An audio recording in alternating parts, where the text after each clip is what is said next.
សួស្តីបងបងសម្រាប់ promotion motor មួបឡុងយើងមានដូចជា motor មួបឡុងខ្នាត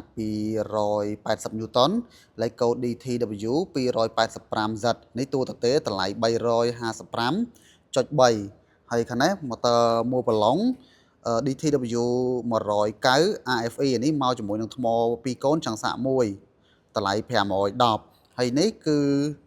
កម្លាំងរហូតដល់1050 Newton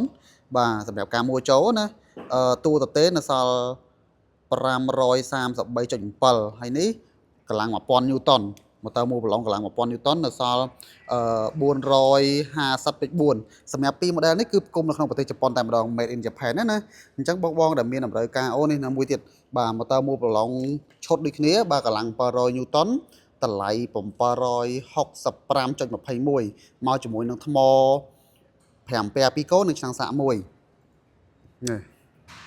ចឹងសម្រាប់បងដែលមានតម្រូវការម៉ូទ័រមួយប្រឡងប្រមាណខ្នាតនេះយើងកំពុងតែមាន promotion នៅ showroom TKA ក្រុមហ៊ុនគីសែណាចឹងបងអាចតាក់ទងមកបានដើម្បីសួរព័ត៌មានបន្ថែមបាទសូមអរគុណ